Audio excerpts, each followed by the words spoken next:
This is our third.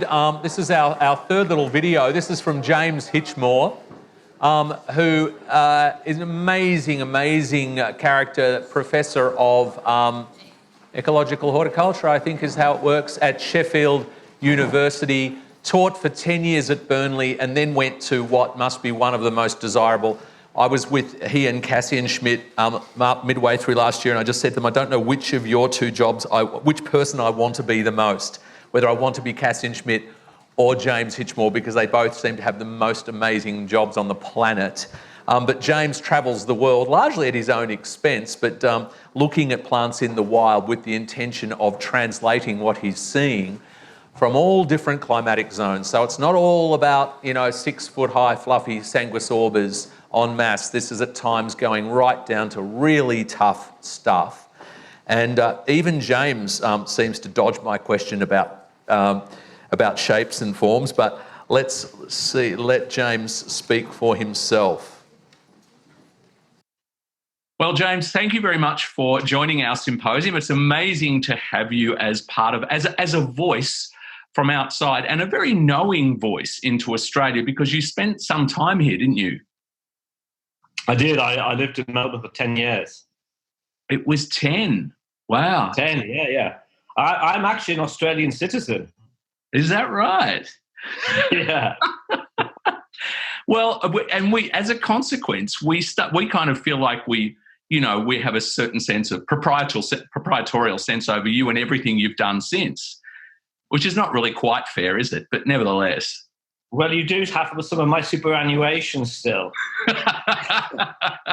But I don't know how I ever get it out. Your amazing Instagram account is constantly exposing plants in the wild, or showing us plants in the wild. And one of the things that persistently comes up is that idea of kind of vertical lines puncturing up through other planting. So I'm really interested in right at its essence, what kind of shapes, or is that just something I'm overlaying over your what I've seen as compared to plants in the wild, your actual constructed mixes? Do you consider? Well, when you get plants in the wild, and you get this very diverse, because obviously a lot of the stuff I show on Insta, a lot of it is of meadows or prairies or steppes or whatever, on soils which are pretty unproductive. They're pretty infertile. Sometimes they're relatively dry. And so plants are being sieved for those environments by natural selection to be, if you like, team players. And so it's pretty hard to have plants in those environments which are massively larger than the others that they're sharing space with. And so you tend in nature to get these patterns. So in very, very unproductive soils, you get a lot of things which you've got a similar morphology, essentially, or more or less. I mean, they might be doing slightly different things, but what they don't have is you don't have enormously great leafy plants normally sticking up in them, because it's very hard for that plants to support that amount of leaves, biomass, call it what you will, when there's not a lot of water, a lot of nutrients type thing. And so what we tend to do in gardens is we sort of like ignore those basic ecological rules, and we just stick everything together, say, I like that one and I like that one. But once you do that, then you begin to sow the seeds of your own destruction, or certainly the seeds of destruction of the smallest things, because then their light is intercepted by the bigger things, and it's only a matter of time before they disappear. So coming back to the meadow, the images I'm showing on Instagram, a lot of those things have like basal foliage and a little bump or hummock, and then they have what I would call naked stems. So the flowers are perched up on naked stems, and so the stems don't cast much shade, and there aren't any leaves beyond the basal layer. So it's just a model which has been sieved for in many of these systems, which allows a lot of species to persist.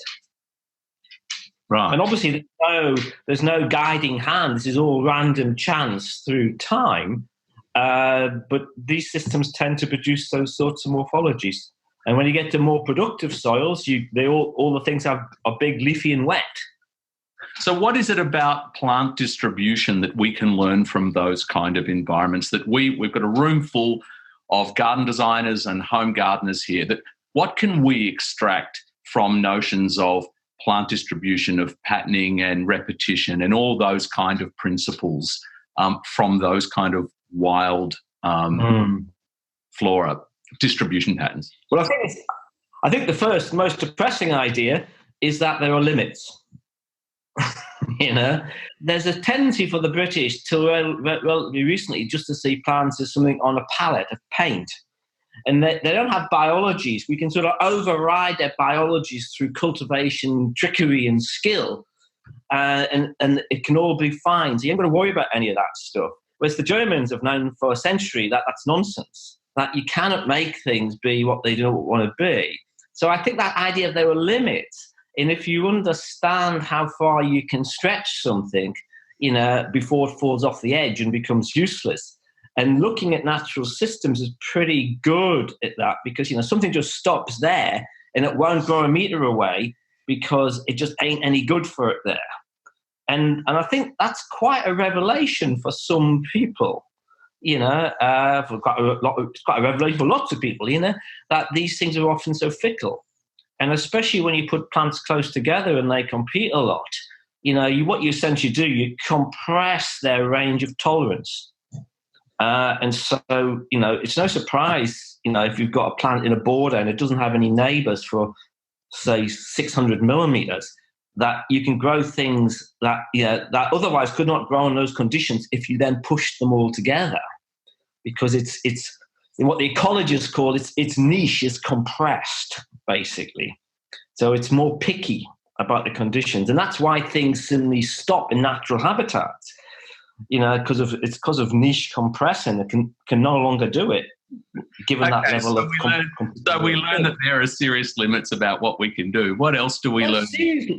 Serious limits, and you say you have to become a bit more thoughtful about when you're making the cake, about what goes with what. So I would suggest when you're thinking about selecting plants, what you need is. You need to think, first of all, climatically, broadly speaking, do they fit with your climatic regime? Secondly, you need to say, do they broadly match the habitat of the site you're going to use them on in relation to where they came from? And thirdly, getting down to the plants themselves, how will they compete with their neighbors under those conditions? You've got this 3-stage sort of evaluation, and this is a little bit. And I've been talking a little bit on Insta about the last stage, which is the competition bit. Right.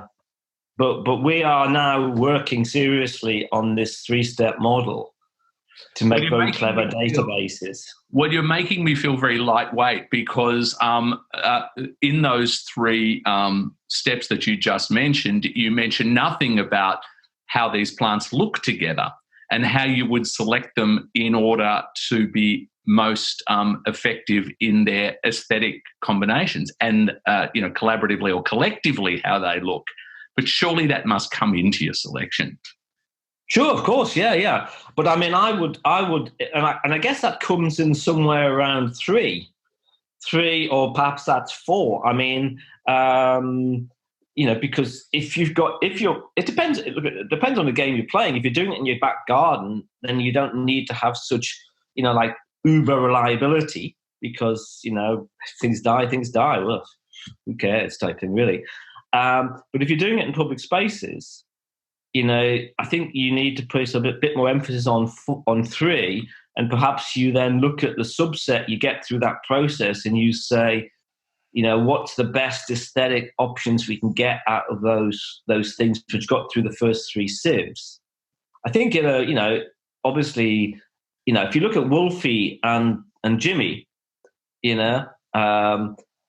the plants they were using to wow your people in Melbourne in 1989 or whenever it was, they'd already gone through their sieve. And they used that stuff because in their environment, mostly northeastern USA, they are the things which were still there in 10 years' time. And if you look at Pete Uldorf, the reason Pete's so successful is he has a palette which has been road tested over and over and over. And what he's done is he's eliminated the things which can't hack it for 10 years. So he just doesn't use things which can't do that. Now, he's done that through more of an intuitive approach. I'm just, because I'm me and I'm sort of, I live in this world on the edge of ecology and design and horticulture and all this sort of stuff. So I'm always a bit, in this messy soup type thing. I'm just describing a process, which is what happened over the last 30 years of his practice, simply through, looking and seeing. But that is the process. At some point, if you want things to be successful, you have to go through. Right. And I mean, for me, coming into Melbourne to do this project on the arts complex type thing, I mean, one of the big things for me is resilience. What will be there and looking good in my dotage? I want to come back, because one of the big issues I have is with landscape architects and other people involved in planting is we don't always look back very much because something's a bit scary to look back because a lot of stuff is not there in 10 years' time. You're often talking about bumps and bump layers in your... Yeah. It comes up a lot. I assume that there are other terms. What I love about that is that it's kind of de-intellectualized. It's very non-academic to use that term. Yeah. Very classic you from that point of view. What are the other components? If bumps are one of them, what are the other components in the kind of plant arrangements that you consider? Well, I guess bumps, sheets, rosettes, I suppose erect clumps. Yeah, that's pretty much it. Erect clumps is nowhere near as fun as bumps. You've got to come up with a better one than that. That's a tricky one, isn't it? Yeah. So I don't know. I don't know about that one. Sheets, rosettes, bumps, and erect clumps. You basically can break down into those 4 categories. That's at its simplest. That's what it comes down to. I think as a way to think, and obviously there are all sorts of micro details. I mean, I'm interested in yuccas. The yuccas of the US have not really been explored to the degree they should have, and there's a really fascinating range of leaf morphology. And I don't mean that as some sort of geeky botanist thing. I just mean that there are just fascinatingly different patterns in the succulent, the rosettes of those species.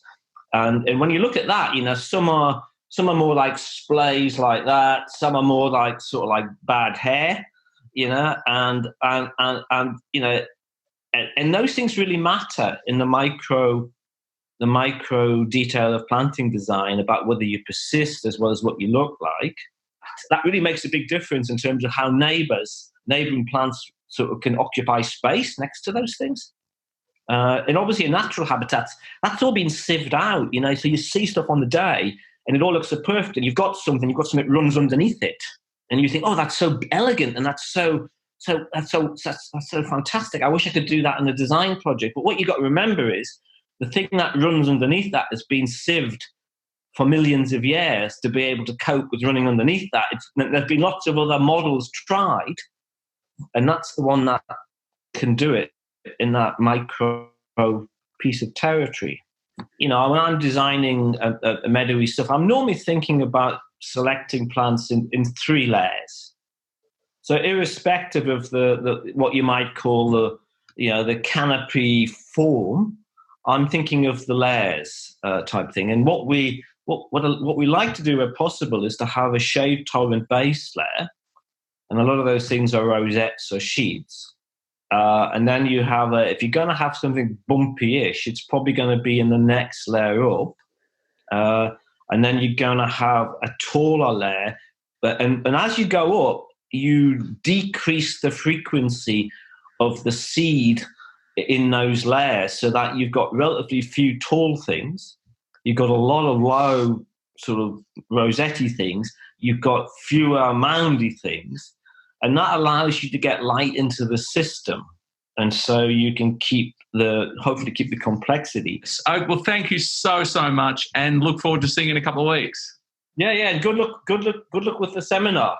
Thank you very much. Okay, bye-bye. Great. See you, Mike. Bye. Bye-bye. Isn't he the best? Oh, gosh, he's so fantastic.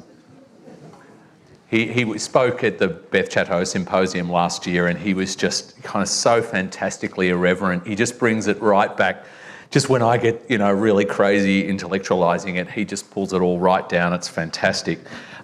There's one of his books over here, because most of what he does is planting from seed. So he creates these seed mixes. And so this book is called Sowing Beauty, and it is the most extraordinarily academic approach, but it's such a relief to read a book that doesn't dumb things down. It really doesn't. It's fantastic. There's a few copies left there.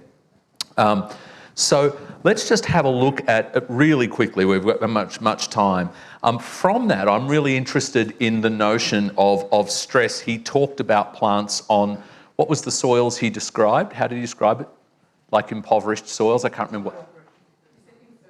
Infertile.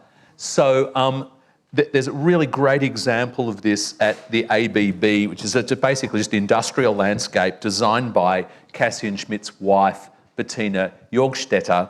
And this is the planting which we saw in August, September last year. It had no water for 10 weeks and excessively high temperatures. But what I just found so amazing about this is that it isn't actually on soil, it's some kind of mineral engineered substrate and is not watered at all. And so everything is in a very stunted condition, and that's how she wants it. That's to minimise biomass is what they're attempting to do. And this is kind of mind-blowing to me, because I'm the boy who wants to be swallowed up. Like, I want Miscanthus giganteus at 5 metres in summer, crashing down in winter. I want that real drama. And Cassian and Bettina, along with, all the other practitioners of this kind of style, have come to this conclusion that the most stable plant communities occur where there is the most stress. That it's actually when you water or feed things that you push the balances out and one or two plants overwhelm and favour all the others. And this to me was just the most extraordinary bit of planting to balance that balances that. Because everything is so stunted, you never block the light out down to ground level. And so Calamagrostis Carl Forster, which for me is 6 or 7 feet tall, was for her about 3 feet. No water, virtually no food. And this is to them a huge advantage. And so that's what it was like before ABB got her in. And she said they had no appreciation of what they had, and then she started winning awards, international awards, and suddenly they're going, yeah, it is pretty good, isn't it? Yeah. But this is Sedum matrona. Look, I mean, it's so stunted. And Artemisia ludoviciana, Valerie finis. So all this stuff is kept so low. And I was really interested to see the Gaillardia seed heads with these little silver balls on top. There's a Salvia nemorosa in there. I think it was Caradonna, but even that was very low. That is my favourite photo of this planting. And that there are little bits of, you can see a Achillea up in there, floating in there. So what she uses, a whole lot of those early summer flowering things, which I eliminate from because I hate Salvia nemorosa being cut back to the ground in midsummer. She dots them right throughout. She only uses tiny little clumps of them throughout a planting like this, so that they don't get cut back, they don't flower a second time, but the taller later things come up and kind of take over, but never get thick enough to create competition and shade out the stuff down at ground level. I mean, it's just, the thinking behind all this is so far beyond anything I've ever done before.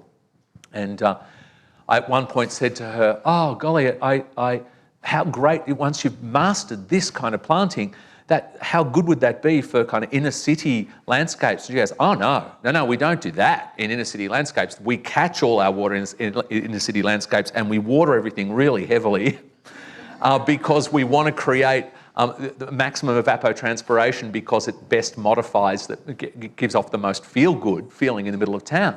So I'm going, hang on, I just caught up with the dry thing, and I can't.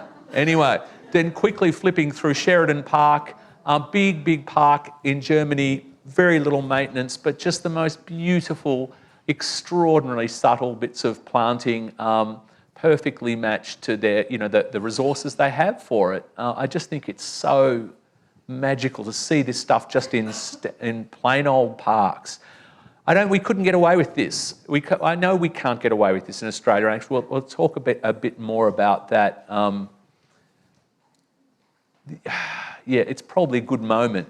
I quite like the idea of creating kind of almost a quotient, very Cassian-Schmidt-like, I guess, of saying how high does your planting climb at its seasonal and floral peak, and how far does it fall in its minimal winter range, and what is the differential between those two? And it feels to me like the colder the climate you're working in, the more you can create quite a big differential. The further north I work up the coast of Australia, the more I have to shut that gap down. That there cannot be the same peaks and troughs simply because they won't tolerate the troughs, I think. And it's not just a cultural thing. I think it doesn't make sense to have big downtimes in a climate when you want to be outside in winter. And Melbourne, this is a big challenge for Melbourne.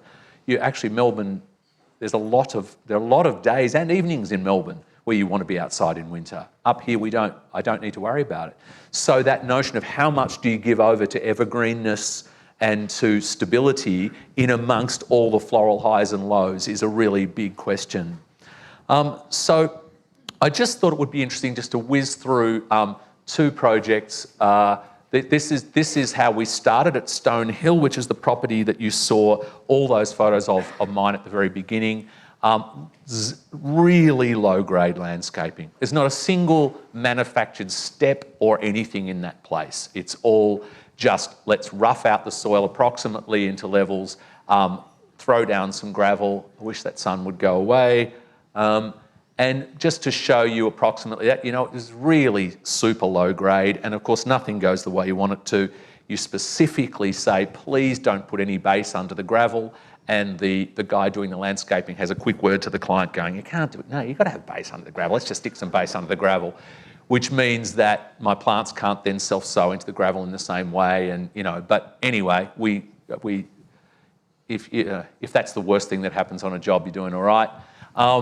Then we lay out the plants. It's the only time I've ever had all the plants in the spot at the right time, ready to go. Thank you, Tina, for most of those.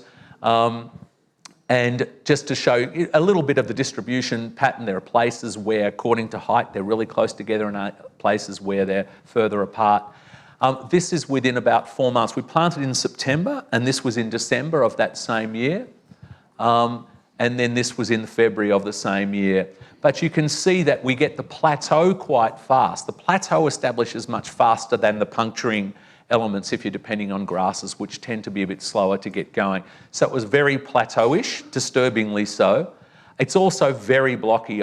This is now 7 years old. I don't think I'd plant like that again. I think I'd be intermingling a fair bit more. You can see how kind of chunky and blocky it is there, but I also knew there was a soft fuzziness going to come with the subsequent seasons. But so then this was the following season when the grasses started to do their thing, digitalis, etc. So you can see then that the blockiness starts to get a bit shattered by those puncturing elements.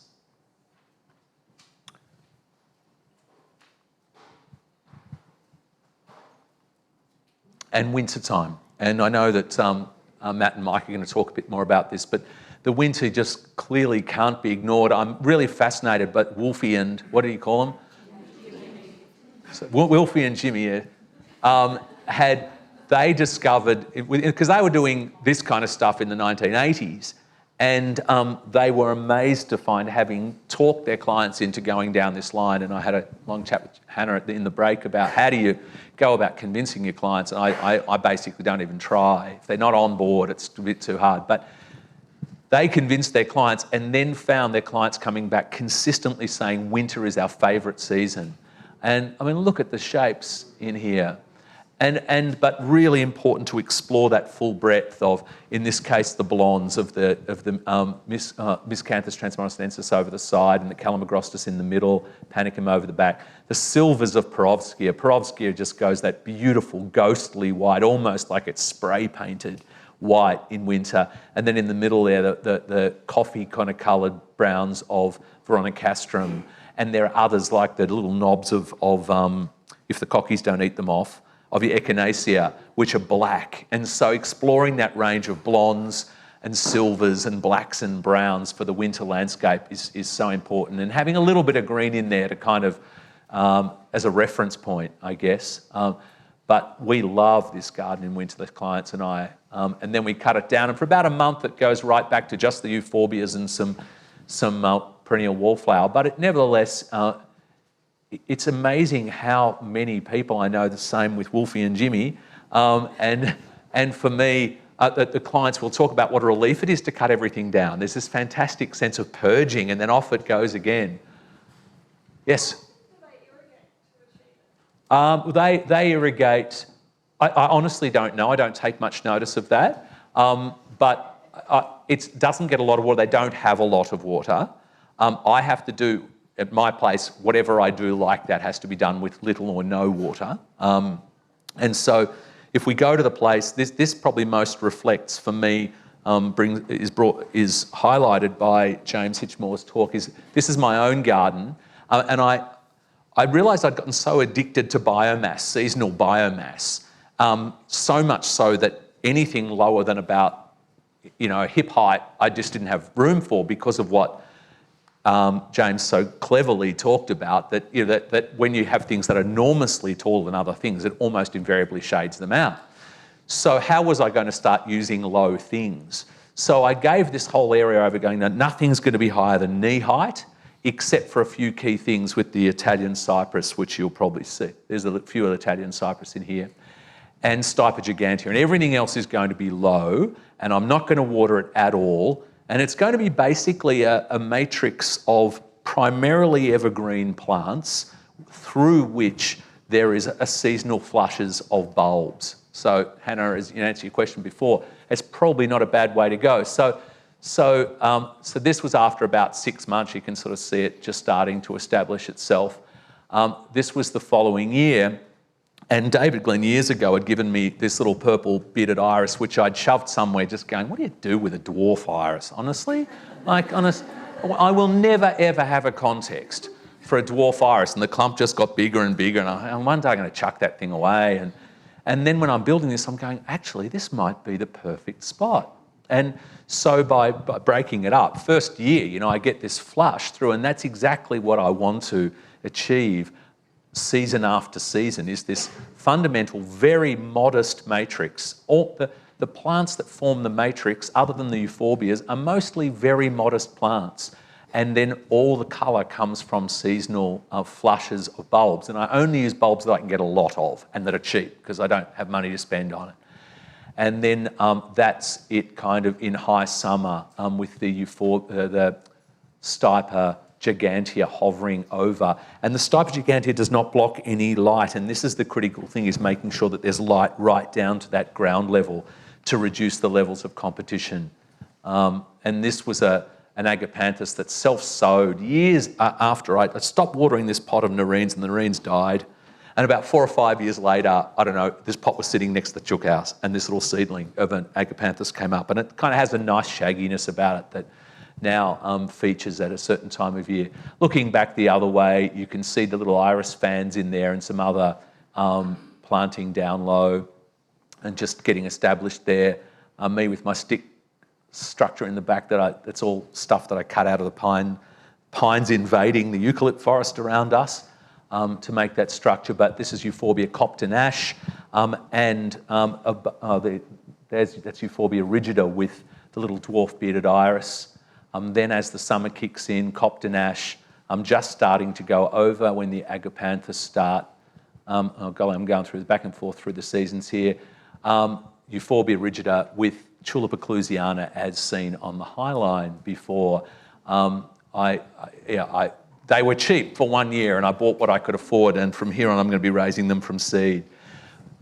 But something like Tritilia laxa, used to be called Brodea, is dirt cheap, and you can buy it, it's like $50 for 1,000 or something stupid. And again, I'd had that in another part of my garden just year after year going, honestly, what a stupid plant. By the time it flowers, the foliage is crap. What do you do with it?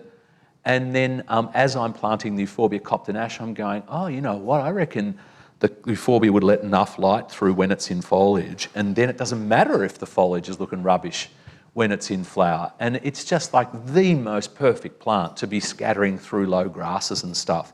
But it's really, so all these plants that I just had thought invalidated themselves by their leaf and flowering patterns suddenly have got a whole new use for me. As has Verbena rigida in there now, this is its first year in there. It really annoys me because it stopped flowering as soon as it got really dry, but then its seed heads kind of remind me a little bit of like a brown dead sanguisorba, so I kind of like that too. So, you know, you justify things in your head. And then now, at this time of year when we have had the most appalling summer. I've never known a summer that I wanted to be over as much as this one. I've never wished my life away as much as in this summer. So far we've had 3 or 4 frosts, you know, a quarter of our normal rainfall, and just, you know, hot windy day after hot windy day, but the colchicums just march on through in a most amazing way and undercarpet under what is really a very crispy golden looking layer over the top. But Euphorbia rigida also just gets more and more rigid. Its rigida just starts to be amplified as it gets tougher. So primarily, it's you know, a totally different angle to start thinking about, well, let's try and create what is fundamentally an evergreen, low, thin matrix through which the seasonal stuff can rise, but nothing taller than knee height. So far, I've had a lot of fun with it. So far, I've only found one client who's prepared to take it on board.